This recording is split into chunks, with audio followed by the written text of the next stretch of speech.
The lawyers representing Michael Cohen did an amazing job. They succeeded in persuading a federal judge that he should be released from federal prison and sent back to home confinement. That is an enormous victory. Previously, and in the description below, I have listed a series of videos that kind of chronicled these episodes as we learned about them. And these episodes began long ago.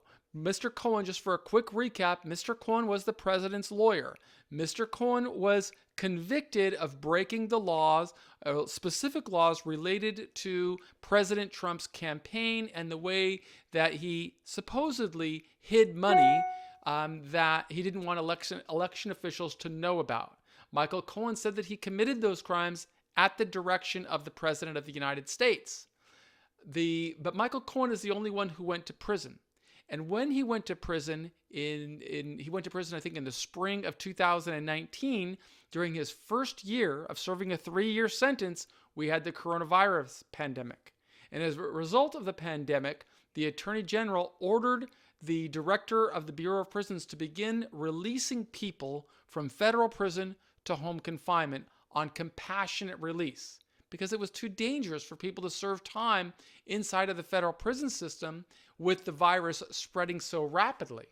Mr. Cohen was one of thousands of people that succeeded in being able to serve his sentence on home confinement. And he was released earlier this year, I think in May of this year, not released from prison, but simply released to his home so he can finish the rest of his time. While he was serving his time on home confinement, he made the world aware that he was writing a book. He was writing a book about the president and about what he observed of the president's character, and he wanted to publish this book before the election. Well, we didn't know why, but one day, Mr. Cohen, I think it was a couple of weeks ago, Mr. Cohen went to see the probation officer who was overseeing his supervised release, and the probation officer stated that Michael Cohen refused to comply with conditions of his term on home confinement. Those conditions were that he had to agree not to write a book, not to speak to the media, not to do certain things that are within his First Amendment constitutional rights. Now, as somebody who was in prison for 26 years and somebody who wrote a lot of books from prison, I know that we have a constitutional right to publish and we have a constitutional right to communicate with the media. Sometimes the Bureau of Prisons can retaliate if it doesn't want a person in prison doing those kinds of things. In Michael Cohen's case, they retaliated by, first of all, forcing him to sign a document if he wanted to remain on home confinement. When he questioned the document, they had the marshals come and they sent him back to prison. Fortunately, Michael Cohen had the representation of a phenomenal lawyer.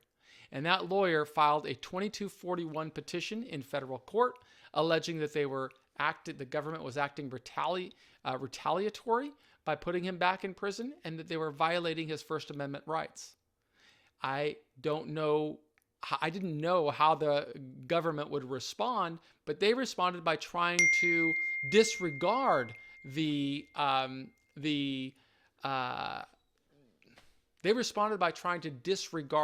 violation of constitutional rights.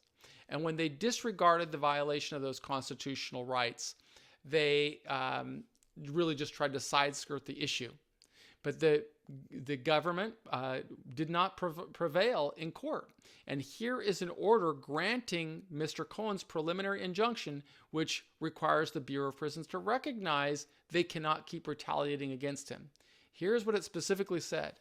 The court finds that respondents' purpose in transferring Cohen from release on furlough and home confinement back to custody was retaliatory in response to Cohen desiring to exercise his First Amendment rights to publish a book critical of the president and to discuss the book on social media. Accordingly, respondents are hereby enjoined from any continuing or future retaliation against Cohen for exercising his First Amendment rights. Respondents are directed to provide Cohen with a COVID-19 test at his place of detention no later than tomorrow morning. July 24th, and to report the results of that test to Cohen and to his probation officer promptly when they become available, and to release Cohen from custody to any member of his immediate family at the place of his detention at or before 2 p.m. tomorrow. So this is very, very specific, but the main thing is a finding that their purpose in transferring Cohen from release on furlough and home confinement back to custody was retaliatory. That is an enormous victory for Mr. Cohen. I really want to congratulate the lawyers that represented him, and I want to show that this is really a victory for him, and it's something that other people should see, because it doesn't happen very often. But I'm very happy for his family, and regardless of how anybody feels about him, if you've got a loved one in prison, you should be celebrating any time that a federal judge recognizes the way that the Bureau of Prisons can, trample over, not only the Bureau of Prisons, the Department of Justice can trample over constitutional rights if they're trying to achieve their objective. And in this case, their objective was to stop him from publishing a book that would reveal Mr. Cohen's thoughts about the president. So just wanted to provide this update. I think this is going to conclude the segments on Mr. Cohen. But yeah, I think that I don't think this is a real victory for him. It's also a victory for the lawyers that represented him. If anybody wants to get the full record, they could simply go to the pacer.gov website and pull the case number just like I did, and they could follow the entire process from the initial filings, the pleadings, everything. All of that is right here, a matter of public record. This is where I get a lot of information, and we hope that it's helpful to you. We also hope that you will subscribe to the Prison Professors program and be a part of our community as we strive to teach and inspire more people who are going into the system, helping them find the best way out. And today, this young man got a real victory.